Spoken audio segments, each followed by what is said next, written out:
اور ہو سکتا ہے اس لاش کا بندوبست انہوں نے خود کر لیا ہو، کیونکہ میرا نہیں خیال کہ گورنمنٹ اتنی پاگل ہو گئی، بیوقوف ہو گئی کہ وہ ان کو پہلے سے ہی لاش پرووائڈ کر دے، اور وہ بھی ابھی معاملہ چلا نہیں تو اس سے پہلے ہی آڈیو میں یہ بات کی گئی ہے کہ جہاں ڈیڈ باڈی ہے وہاں پہ یہ کام زیادہ ہوگا، اور راولہ کوٹ کے اندر کر دو سب کچھ جو ہے نا، وہاں پہ ہنگامہ برپا کر دو، تبھی میرپور اور یہ مظفر آباد میں آئے گا۔ تو میرا خیال یہ ہے کہ یہ لاش ہو سکتا ہے انہوں نے خود فراہم کر لی ہو، یا جو انڈیا کا ایلیمنٹ ہے وہ اس کے اندر شامل ہے، اس کو پتہ ہے کہ لاش گرے گی یہاں پہ تو مسائل پیدا ہوں گے، ہو سکتا ہے کہ وہ ایجنٹس آ گئے ہوں، کیونکہ مجھے نہیں لگتا کہ ہماری اسٹیبلشمنٹ ہے یا ہماری گورنمنٹ اتنی بیوقوف ہوگی کہ احتجاج سے 2 دن پہلے ان کو ایک لاش فراہم کر دے تاکہ وہ راولہ کوٹ کے اندر آگ لگا سکے۔ تو مجھے لگتا ہے کہ باہر کا کام ہے۔ آپ کو پتہ ہے یہ معاملہ سٹارٹ بھی اسی سے ہوا ہے، شاہ زیب جو ہے نا جب اس کی ڈیتھ ہوئی ہے وہاں پہ، تو وہیں سے یہ سارا معاملہ راولہ کوٹ میں سٹارٹ ہوا ہے، اور وہیں سے یہ فائرنگ ایکسچینج ہوئی ہے۔ میں اسی کی بات کر رہا ہوں، اس لاش کی۔ ظاہر ہے شاہ زیب کو قتل کرنا میرا نہیں خیال کہ گورنمنٹ ہی غلطی کرے گی، تو یہ غلطی میرا خیال ہے یا یہ پوری سازش جو ہے یہ خود انہوں نے رچا لی ہے، یا پھر یہ انڈیا سے ان کو یہ لاش فراہم کی گئی ہے تاکہ یہ معاملات کو آگے بڑھا سکیں۔ اب جو سی ایم ایچ کی آئی ہے نا فوٹیج، وہ بڑی یار افسوسناک ہے۔ مثلاً اب ایک وارڈ ہے، اس کے اندر پیشنٹ جو ہیں وہ بیڈوں کے اوپر بیٹھے ہوئے ہیں، اور لوگ ٹھاٹھے باندھ کے، اور اس کے بعد وہ اندر آتے ہیں، ان کے ہاتھوں میں بڑے بڑے ڈنڈے ہیں، اور انہوں نے اندر جا کے اکوپمنٹ کو توڑنا شروع کر دیا، ساتھ وہ کہہ رہے ہیں آگ لگا دو، اور ڈاکٹر ہے ان کو روکنے کی کوشش کر رہا ہے، ڈاکٹر کو بھی وہ پینٹا لگا رہے ہیں، پھر ساتھ کہہ رہے ہیں کہ آگ لگاؤ اور مریضوں کو ساتھ ہی مرنے دو۔ تو اس ٹائپ کی جو صورتحال، وہ جو فوٹیج ہے ویسے وہ بھی بڑی افسوسناک ہے۔ اس کے بعد ایک جو پولیس اہلکار ہے جو زخمی ہوا ہے سارے معاملے میں، اس کی جو زخمی شدہ آدمی تھا اس کو لے گئے، اس کو اٹھایا انہوں نے، اور اس کو زد و کوب کرتے ہوئے اس کو قتل کر دیا، اور اس کی لاش کی بڑی بے حرمتی کی۔ تو یہ تو دشمن کے ساتھ میں نہیں کیا جاتا آپ، اور وہ راولہ کوٹ کا رہنے والا تھا۔ مسئلہ یہ ہے کہ وہ راولہ کوٹ کا رہنے والا آپ کا بھائی، آپ کا کشمیری بھائی، اور وہ ڈیوٹی دے رہا ہے، اور آپ نے اس کو گولی بھی مار دی، اور پھر اس کے بعد جو کچھ کیا گیا وہ بھی آپ کے سامنے۔ تو میرا خیال ہے جو اسٹیٹ ہے نا وہ اب مزید برداشت نہیں کر سکے گی، اور جس کو کہتے ہیں نکو نک ہو جانا، وہ ہو گیا ہوا ہے۔ اب میرا نہیں خیال کہ یہ عوامی ایکشن کمیٹی جو ہے سو کالڈ، اس کا کوئی ٹھکانہ اب بچے گا یا اس کے ساتھ کوئی رعایت کی جائے گی، مجھے نہیں لگتا۔ دوسرا یہ جو کہ امپریشن ہے نا کشمیریوں کے بارے میں، وہ دیکھیں کشمیر ظاہر پاکستان ہے، ہماری شاہ رگ ہے، اور شاہ رگ کی ہر آدمی حفاظت کرتا ہے، تو کشمیر کی حفاظت کرنا ہم سب پہ فرض ہے۔ اگر ہم پاکستانی ہیں، ہم کشمیر سے سائڈ پہ نہیں رہ سکتے۔ کشمیر کے لیے ہم نے خون دیا ہے، کشمیر کے لیے خون دیں گے، مزید قربانیاں بھی دی ہیں، مزید قربانیاں دیں گے۔ لیکن یہ جو کانسیپٹ ہے نا کہ کشمیری اپنا ہر حق سمجھتے ہیں، وہ میرا خیال ہے اب اس قسم کی حرکتوں سے وہ ختم ہو رہا ہے، اور پاکستان کے اندر بھی اب لاوا پھٹنے لگا ہے۔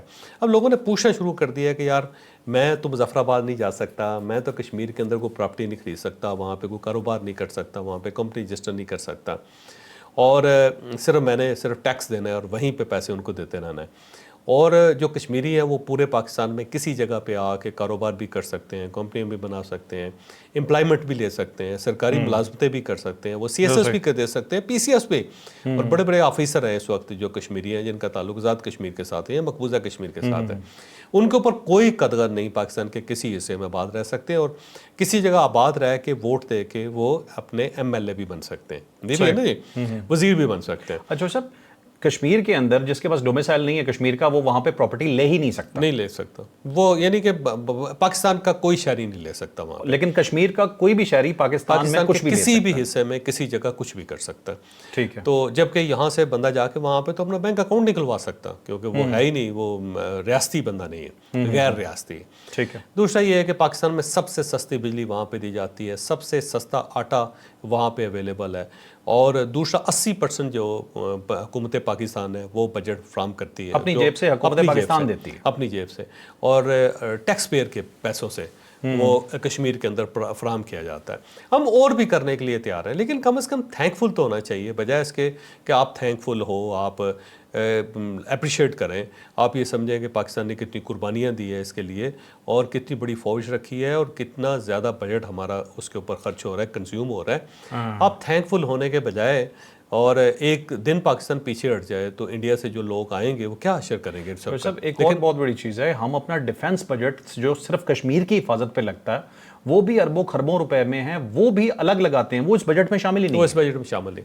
اب یہ دیکھو، اور اس کے بعد یہ میرا خیال ہے احسان فراموشی کی انتہا ہے کہ آپ پھر پاکستان کو گالی بھی دو، پنجاب کو گالی بھی دو، اور یہاں سے جو فورس آئے آپ کی حفاظت کے لیے آپ اس کے اوپر اٹیک بھی کرو، ان کی لاشوں کی بے حرمتی بھی کرو، تو یہ ناقابل برداشت ہے. یہ میرا نہیں خیال کہ اس کو کوئی شخص برداشت کر سکے گا. مثلاً آپ انڈیا کے ساتھ شامل ہونا چاہتے ہیں، کیا کرنا چاہتے ہیں، اور اس انڈیا کے ساتھ شامل ہونا چاہتے ہیں جس نے مقبوضہ کشمیر کے اندر نہ کوئی بچی رہنے دی، نہ کوئی بچہ رہنے دیا، نہ وہاں پہ بزرگ رہنے دیا، جو آپ کی قبروں کی بے حرمتی کرتے ہیں، وہاں سے لاشیں نکال کے ان کو لٹکاتے ہیں، ان کے ساتھ بے حرمتی کرتے ہیں ان کے. یہاں پہ کسی کی پراپرٹی محفوظ نہیں، وہاں پہ کسی کی عزت محفوظ نہیں. کیا آپ مودی کے پاس جانا چاہتے ہیں؟ اور اگر مودی کے پاس جانا چاہتے ہیں تو چلے جائیں، پھر یہی ہو سکتا ہے نا، کیا ہو سکتا ہے. صاحب انہوں نے قبضہ کرنا شروع کر دیا نا آرٹیکل 370 کے ریووک ہونے کے بعد. اب وہاں پہ عام جو ہندو ہے، جو انڈین ہے، وہ آ کے پراپرٹی خرید رہا ہے. اب وہ جو ان کا سٹیٹس تھا وہ بھی ختم ہو گیا. کشمیری وہاں پہ منارٹی میں بنتے جا رہے ہیں، وہ منارٹی بن جائیں گے وہ چاہتے اور دوسرا جو ہندو جو وہاں پہ کیپچر ہو جائے گا، وہ کر لے گا پورے کشمیر کو کیپچر. بالکل وہ کرنا چاہتے ہیں، کیا کرنا چاہتے ہیں. تو یہ میرا خیال ہے یہ بھٹکے ہوئے لوگ ہیں، ان کو اندازہ نہیں ہے کہ یہ کیا کر رہے ہیں. یہ اپنے پاؤں پہ کلہاڑی مار رہے ہیں. اس کلہاڑی کا ان کو نقصان ہوگا، فائدہ کوئی نہیں ہوگا. ایک چیز کیٹیگرائز کرنا بہت ضروری ہے کہ یہ جو ایکشن کمیٹی ہے اس کے ساتھ بہت کم لوگ ہیں. آج آئی جی نے بتائی یہ بات، آئی جی کشمیر کی بات کر رہا ہوں، کہ 3 لوگ انہوں نے کہا جی اپنی فائرنگ سے ان کے جو ہے نا وہ مارے گئے. ایکشن کمیٹی کی بات کر رہے ہیں. 4 سیکورٹی اہلکار انہوں نے کہا شہید ہوئے ہیں. بریفنگ دی تھی انہوں نے کہا جی کہ لاش کی بے حرمتی کی بات انہوں نے بھی کی، اور انہوں نے کہا سی ایم ایچ کا انہوں نے گھراؤ کیا تھا اور اس کے بعد وہ گھراؤ کھلوایا گیا. فوٹیج آپ نے اس کی خود دیکھ لی ہے. اور پھر وہ کہتے ہیں مارکیٹس کھلی ہیں، عوام اپنی روٹین کے کام کر رہے ہیں. تو کشمیر کی 99% عوام ہے وہ تو ان کے ساتھ آئی ہی نہیں ہے. یہ تو پرابلم وہی ہے کہ چھوٹا سا جتھا باہر آتا ہے، آ کے ہنگامہ رائی کرتا ہے اور نام پورے کشمیر پہ لگ جاتا ہے. یہی مسئلہ ہے نا، یہ مسئلہ. اور دوسرا اس کو گیئر کیا جا رہا ہے باہر سے اس کو بہت زیادہ سپورٹ کیا جا رہا ہے. اور پاکستان تحریک انصاف کے بھٹکے ہوئے لوگ جو باہر بیٹھے ہوئے ہیں، وہ یہ سمجھ نہیں آتی کہ وہ اپنے آپ کو پاکستانی کیوں کہتے ہیں. پھر اگر آپ کو پاکستان سے اتنی نفرت ہے تو آپ پھر پاکستانی کہلانا یا پاکستانی کہنا بند کر دیں. آپ جس گورنمنٹ میں بیٹھے ہوئے ہیں آپ اس کے شہری بن جائیں. آپ بیلجیم کے ہیں تو بیلجیم کے سٹیزن بن جائیں. آپ نیدرلینڈ کے تو نیدرلینڈ کے سٹیزن بن جائیں. آپ برٹش ہیں تو برٹش بن جائیں. امریکن ہیں تو امریکن بن جائیں. آپ کیوں پاکستان کے ساتھ لٹکنا بھی چاہتے ہیں اور پھر اس کی بے عزتی بھی کرنا چاہتے ہیں؟ یہ بڑی زیادتی ہے. ویسے میرا خیال ہے گورنمنٹ کو یہ فیصلہ کرنا چاہیے کہ جو شخص پاکستان کے خلاف بات کرے ان کی پاکستان کی شہریت کینسل کر دے. انہیں کہا جی بس ہمیں ضرورت ہی نہیں آپ کی، آوار ہے. کچھ لوگ ایسے ہیں جو پی ٹی آئی کے سپورٹر تھے اور اس وقت وہ بظاہر ان کا ساتھ دے رہے ہیں ایکشن کمیٹی کا، بیٹھے ہیں ملک سے باہر، پاکستان کو کھلی گالیاں دے رہے ہیں بیٹھ کے. اب وہ بغض پی ٹی آئی والا بھی نکل رہا ہے، جو میڈیا سیل کی بات کر رہا ہوں اگین میں، ناٹ پولیٹیکل پارٹی سے ہمارا کوئی پرابلم نہ کبھی ہے نہ کبھی ہو سکتا ہے. ہمارا کام ہے. پولیٹیکل پارٹی ویسے خود بھی تنگ ہے ان سے، بہت تنگ ہے. وہ انہوں نے ہائی جیک کیا ہوا. اچھا صاحب، یہ جو ڈیم بنا تھا کشمیر میں، اس ڈیم کی جو زمین لی گئی تھی کشمیریوں سے، اس کے عوض سارے کشمیریوں کو، میرپور کی بات کر رہا ہوں، پاکستان میں پلاٹ دیے گئے. منگلا ڈیم جو ہے پلاٹ دیے گئے پاکستان میں ساروں کو، بڑی زمینیں دی گئیں اور وہاں پہ آج بھی کشمیری آباد ہے.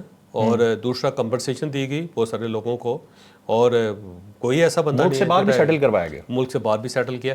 میرپور کے بہت سارے لوگ ملک سے باہر گئے ہیں، انگلینڈ گئے ہیں، امریکہ گئے ہیں، اور انہوں نے وہاں پہ اسائلم لیا ہے. اور یہ بتایا کہ ہم ڈسپلیس ہو گئے ہیں میرپور سے. اور اس وقت جو میرپوری بیٹھے ہوئے ہیں بہت انگلینڈ کے اندر آپ چلے جائیں، اور پھر میجارٹی وہی ہے جو اس دور میں یہاں سے نکلی. اور دوسرا یہ ہے کہ سارے سیٹل ہوئے، نیا شہر بنا وہاں پہ آباد ہوئے. اور دوسرا اس ڈیم کا فائدہ ان کو خود بھی ہو رہا ہے. کیا نقصان ہوا ہے ان کا؟ کچھ بھی نہیں. اچھا چوہے صاحب، شوکت میر صاحب جو اس وقت بیسکلی آگے ہیں اور یہ سارا کام کر رہے ہیں کمیٹی کا، یہ بھی پہلے پی ٹی آئی میں تھے، ان کے عہدیدار رہ چکے ہیں. نہ کرے یار. جی کیسے کونسلر تھے پی ٹی آئی کے؟ اچھا جی، پی ٹی آئی کی طرف سے رہ چکے ہیں وہاں پہ. ویسے تو ہر آدمی کو حق ہے کسی بھی پارٹی کے اندر رہ سکتا ہے، کیا مسئلہ ہے؟ میں آپ کو صرف بیک گراؤنڈ بتا رہا ہوں کہ پیچھے سے سوچ کہاں سے آ رہی ہے. جو انہیں بھڑکانے والے لوگ ہیں، ٹھیک ہے، وہ کون لوگ ہیں جو اس عوام کو باہر لانے کی کوشش؟ میرا خیال ہے ان لوگوں کو تھوڑا سا سوچنا پڑے گا، کیونکہ یہ لاشیں حاصل کرنے کے لیے اپنے لوگوں کو ہی قتل کر کے ان کی لاشیں اٹھا کے پھرتے رہیں گے مارکیٹ کے اندر کہ دیکھیں ہمارا بندہ مر گیا ہے، اور متھا کسی اور کے لگا دیں گے. کیونکہ یہ بیسکلی تو انڈین بیسڈ ہے سارا. انڈیا ایک پروپیگنڈا کرنا چاہتا تھا، وہی ثابت کرنا چاہتا تھا کہ اگر مقبوضہ کشمیر کے حالات خراب ہیں تو آپ آزاد کشمیر کے حالات بھی دیکھ لیں. بالکل. تو ایک وہ آپ یہ سمجھیں کہ ایک بلی کے گلے میں گھنٹی باندھنا چاہتا تھا، اور کشمیریوں نے اپنے گلے میں گھنٹی باندھ کے ثابت کر دیا ہے کہ ہم بڑے بیوقوف ہیں، جبکہ ایسا نہیں ہونا چاہیے یار. بالکل ٹھیک ہے. چو صاحب انہی کا ایجنڈا پورا ہوا نا، وہی خوش ہو رہے ہوں گے نا. کیا کہہ سکتے ہیں؟ اپنے لوگوں کو قتل کر دینا یار، اپنے لوگوں کی لاشیں، اپنے شہر بند کر دینا، اپنے روزگار کے اوپر کلہاڑی چلا دینا، اس سے بڑی بیوقوفی کیا ہوگی؟ بالکل صحیح ہے. اب یہ تو عام کشمیری کو یہ چیز سمجھنی چاہیے. بہت ہیوی پروپیگنڈا ہو رہا ہے چوہے صاحب، بہت ہیوی. اس وقت پورا سوشل میڈیا بھرا ہوا ہے. مجھے کیوں پی ٹی آئی کے سوشل میڈیا ونگ پہ غصہ آتا ہے، یہ مسلسل اس میں آگ لگا رہے ہیں، تیل ڈال رہے ہیں. لوگ کہتے ہیں کہ انہیں اگنور کریں، ان کی بات ہی نہ کریں، لیکن پرابلم کیا ہے؟ آپ یہ کہنا کہ میٹر نہیں کرتا، میٹر کرتا ہے. جب کوئی نوجوانوں کے ذہنوں میں زہر بھر رہا ہے نا پاکستان کے خلاف، تو ہمارے لیے میٹر کرتا ہے. صحیح بات. اچھا، یہ جو ایک بہت بڑا مکالمہ چل رہا ہے نا پاکستان کے اندر بڑی مدت سے، کہ گورنمنٹ جو ہے وہ اسے فیسلٹیز فراہم کرنی چاہیے، اسے لوگوں کو غربت سے نکالنا چاہیے. بھائی غربت سے بندہ خود نکلتا ہے. کوئی دنیا کی گورنمنٹ کسی غریب کو امیر نہیں بنا سکتے. وہ آپ نے خود کام کرنا ہوتا ہے، تب آپ امیر بنتے ہیں. جن جن شہروں کے اندر یہ جتھے بنے ہوئے ہیں، یا آپ ہتھوڑیاں لے کے یا تلواریں لے کے یا ڈنڈے لے کے پھر رہے ہیں، اسی شہر کے اندر لوگ ہوں گے جو ارب پتی ہوں گے، کھرب پتی ہوں گے. وہ اسی شہر کے اندر کیسے کھرب پتی بن گئے، ارب پتی کیسے بن گئے؟ بس اس کے اندر کوئی انہوں نے کام کیا نا، چراغ ہوگا کوئی، کام کیا نا انہوں نے.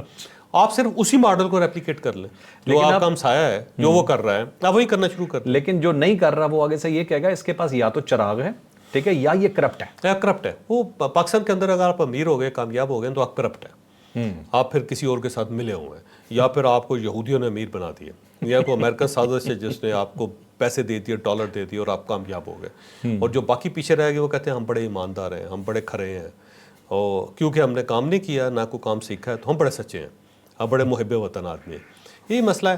تو گورنمنٹ جو ہے نا کچھ بھی کر دے آپ، مثلا گورنمنٹ اگر آپ کو مفت آٹا بھی دینا شروع کر دے، تب بھی یہ کہا جائے گا کہ نہیں روٹی بنا کے دیں، ہمیں صرف آٹا نہیں چاہیے. اور سالن کون دے گا؟ اور بجلی اگر فرض کریں فری کر دی جائے، تو انہیں کہیں کہ دیکھیں یہ جان بوجھ کے تیز بجلی ہمیں دے رہے ہیں، اس سے ہماری چیزیں چل رہی ہیں، اور ہمارے بچے جو ہے نا وہ کھمبوں کے ساتھ لٹک رہے ہیں، اور ہمارے جانور مر رہے ہیں. خوش کسی صورت نہیں ہونا، جو نہیں ہوگا، جو آگے نہیں بڑھنا چاہتا اس کے ساتھ یہ حالات ہو گئے. چلیے صاحب نیکسٹ ٹاپک کے اوپر سوئچ کرتے ہیں.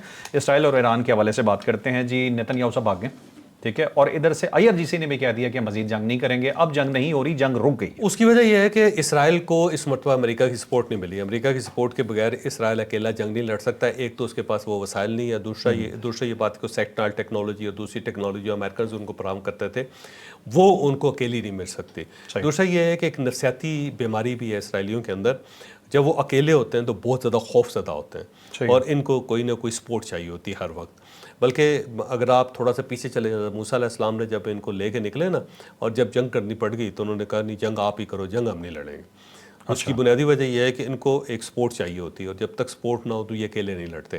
اب امریکنز نے اس مرتبہ ان کو سپورٹ نہیں کی، کیونکہ اس سے پہلے ڈونلڈ ٹرمپ اس کو باز کر چکا تھا کہ رکو، لبنان کے اندر حرکتیں اس ٹائپ کی نہ کرو، یہ پیس ایگریمنٹ ٹوٹ جائے گا، جنگ بندی ختم ہو جائے گی اور بڑا مسئلہ بن جائے گا. اس نے اس کو پاگل بھی کہا، بیوقوف بھی کہا، لیکن اس نے پھر پاگل پن کا مظاہرہ کیا. یہ باز نہیں آیا، اس نے وہ اس کے حزب اللہ کے ٹھکانوں پہ حملہ کر دیا، اور اس کا ریئیکشن یہ ہوا کہ ایران نے حملہ کر دیا. لیکن یہ حملہ بڑا کیلکولیٹڈ تھا. ایران نے بھی صرف اسرائیل کے کچھ مقامات کے اوپر اٹیک کیا، اس نے پبلک کو ہٹ نہیں کیا.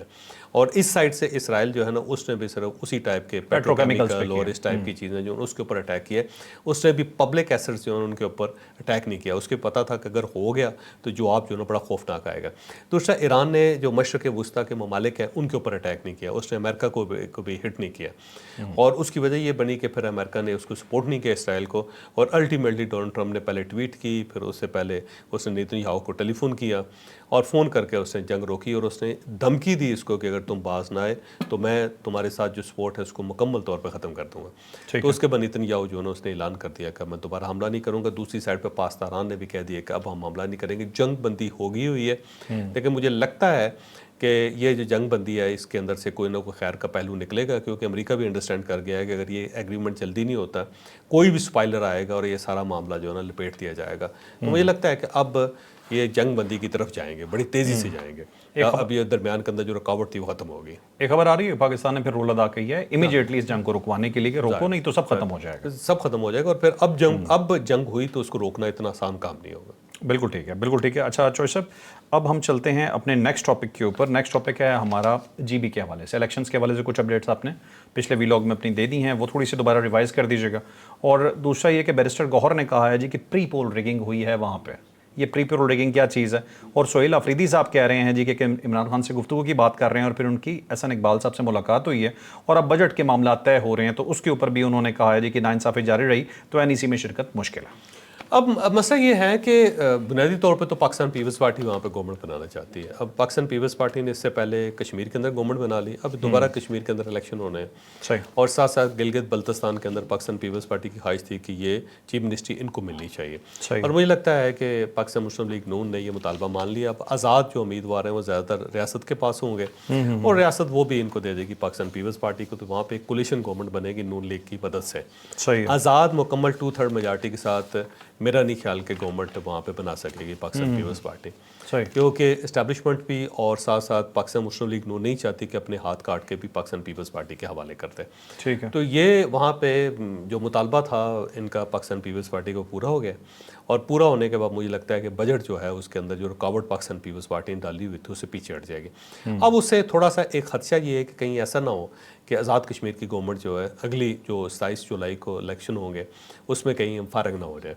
تو ان کو میرا خیال ہے ایک گارنٹی چاہیے, تو یہ گارنٹی دے دے گی, ریاست بھی دے دے گی, پاکستان مسلم لیگ نون بھی دے دے گی کہ وہاں پہ بھی کولیشن گورنمنٹ بن جائے گی اور وہاں پہ بھی وزیر اعظم آپ کا ہوگا.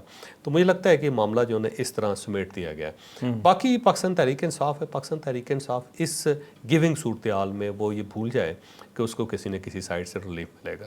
ہوگا اسی طرح جس طرح کے پی کے اندر الیکشن ہوا ہے, جس طرح گلگت بلتستان کے اندر الیکشن ہوا ہے, جس طرح کشمیر کے اندر الیکشن ہوا ہے, جس طرح پنجاب اور باقی صوبوں کے اندر الیکشن ہوا ہے, یہ بھی ویسا ہی ایک الیکشن ہے اور اس کے اندر بھی ریلیف بیرسٹر غور کہہ رہے ہیں 8 سیٹیں ہم کلیئر جیت رہے تھے لیکن پری پول ریگنگ ہوئی ہے. 8 ویسے میرا خیال ہے ان کو چاہیے تھا کہ 24 کی 24 بتا دیتے, کیا فرق پڑتا ہے اس سے. 8 سے تو گورنمنٹ ہی بنا سکتے وہ نا.